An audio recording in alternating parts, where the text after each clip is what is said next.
Hello, and welcome to my Org 610 presentation on for Module 6.2, Trouble at Eagle EV.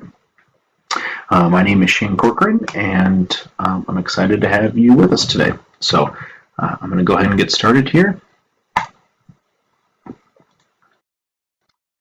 So the competition has, increased immensely in the electric automobile industry, and we were an early entrant to the market, and Eagle experienced really tremendous success and growth, as mentioned. And even though we have risen at a really rapid pace, we have lost our position in the marketplace, and that has sort of left us in a really rough position. Um, but we currently have an opportunity for a large firm that has many other holdings in the EV market to acquire all of Eagle EV and its holdings.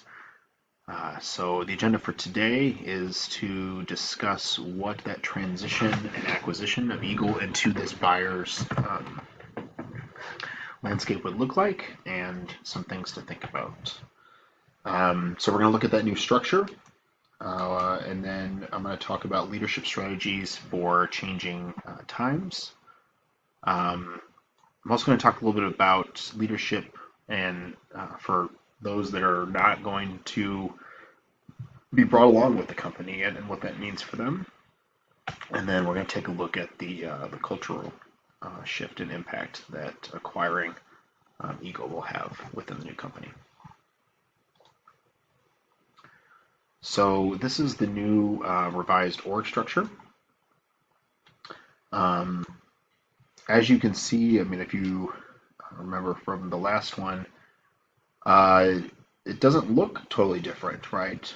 My assumption is that we are being purchased because either we have a lot of physical assets via our manufacturing. We have a lot of smart people that have helped develop our product. So I would suspect that, especially because the asking price was much more what our worth was, is that a lot of these resources will be carried over to the new organization within some capacity. But what I'm proposing is that of the senior leadership level seen there at the top, that the CEO remains on as the president of this new car company or division, as well as the COO remain in place as well in some type of leadership role. These two individuals have a knowledge of the ins and outs and an understanding of what these cars, the vision for them and what they can do, and what the kind of collective energy of these resources can do. And I think that'll be really useful for our buyer, especially in the early days. The value is in our car brand, but I definitely see some trimming needed in the core operations. So this means kind of absolving the CFO and the chief marketing officer and the chief technology officer and the chief human resources officer.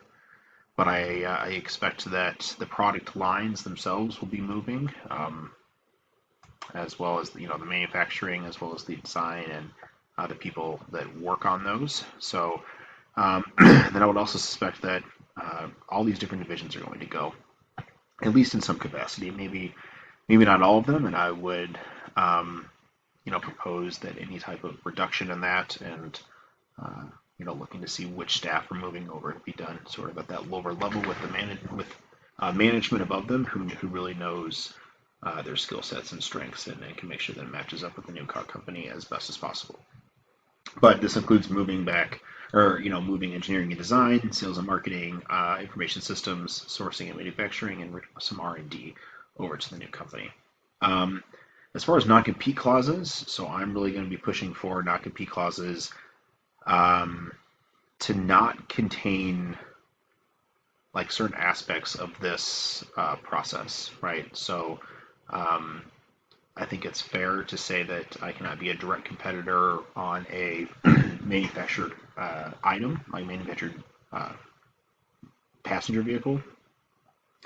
But I don't think it's fair to say that you know, leadership and members of staff who are not moving cannot work for companies who are working in battery technology or certain aspects of this whole supply chain. All right, so leadership for a tumultuous time. It's definitely kind of a rough go when this type of change happens, right? And I think there's a lot of FUD, fear, uncertainty, and doubt when this happens. And I think it's really important that leadership, um, understand this and really kind of take charge from the onset. So the strategies I have for this is really utilizing, a political frame to advocate for my workforce, and this means really working as a CEO, working with the leadership of the other car company to, uh, to advocate for for the resources that are being moved over, as well as being able to lean on my political capital and relationships with my staff to help reassure them, right, that the world is not falling apart and that there is going to be a place, although it may be a different situation and circumstance, but that there is a job that sort of awaits them on the other side. And then, I think it's really my job to act as an inspirational body, right? And it's really the duty of leadership to inspire others and share a vision of the future and why it is better than today. And so I think as much as it makes me sad, I think it is my responsibility as a leader to paint that picture and to craft that story. Um, that that we're going to a much better place, and this was just a stepping stone to that. Um, you know, I think in Eagles' case, it's really about having, kind of showing that this current body of employees will still have a job with the new company, and that's always better than like losing your job because Eagle went under, right? And that we are changing and adapting to markets, and that includes different ownership and maybe different branding, but um, that they're still a part of that mix. Um, so that's sort of how I would approach like leadership for those that are kind of moving. As far as those that are leaving us, this is going to be a much tougher go, right? This Nobody likes to be let go, especially um, when they have done nothing wrong as an individual. And so I think for the departments that are leaving us, it's really important for leadership to be frank about the situation, but kind. I don't think people want things to be sugar coated or beat around the bush. I think you need to be very kind of direct, but not hurtful. I think you need to ensure that there are resources and things available for them, and have that available immediately. And I think you need to exhibit as a leader, an attitude of thankfulness, right? And that this is not necessarily the preferred way to end things, but you know, I would ask any leader to kind of look back on and ask leader to ask the staff that's leaving, look and look back on all the good that they've done together. Um, I would encourage that a CEO or senior leadership to deliver this high level news. I think kind of like I said before, utilizing that political capital and existing relationships is really beneficial and kind of shows that leadership in the company's not like leaving the staff out to dry. So um, I want to use reputational power and building on interpersonal networks that the CEO or senior leaders have to soften that bad news. And I would ask that we frame the situation opportunities that sort of await them, right? And that this is not the end of everything, but really just a jumping off point into something bigger and better. Um, I think as another part of this too, you really have to have HR on board and on point with the resources and the severance packages. That's been shown time and time and again how important that is to not have much delay between the letting off and sort of that reassurance of what we're getting and closing out this relationship. And so I think we need to have the news delivered and then immediately have the severance and resources available to them.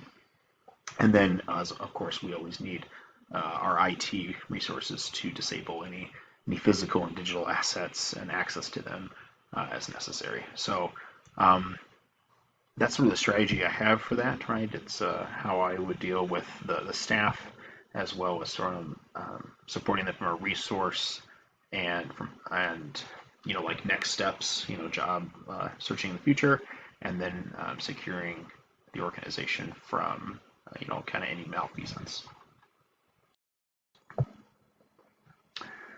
All right, now as Eagle transitions to this new company, it's not just the people and it's not just the assets. Um, it's also the culture, right? And um, merging those together and making sure they have a good fit. So, and this is where I always kind of get concerned, right? Because it's a little less, a little something that's predictable, right? A little less seen, if you will. So, what I think that the buyer needs to be aware is, our origin story, right? And where Eagle began and why it began.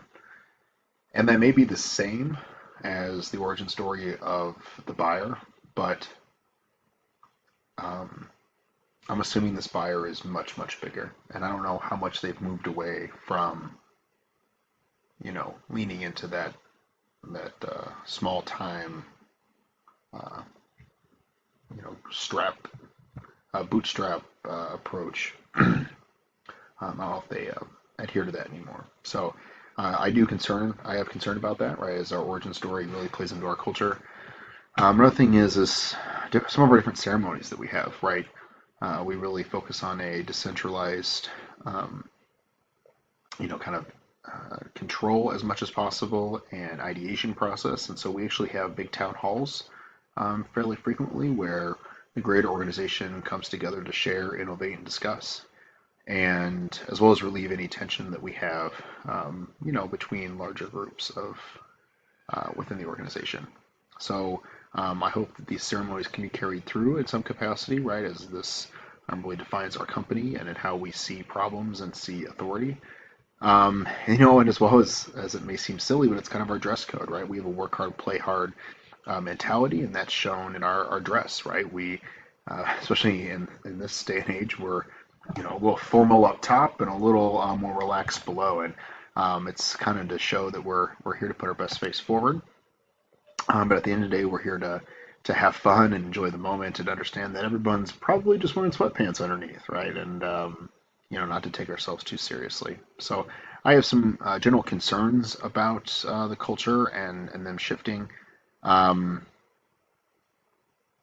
I think that they probably have a more hierarchical control at this point, and I worry about our people that are moving over, how that will impact, and if they,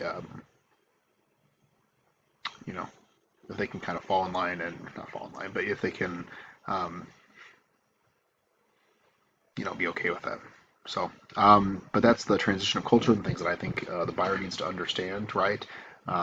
They will play a big impact, but hopefully the values that our buyer has and the approach that they have to bring on new members and change, um, you know, can resonate with people.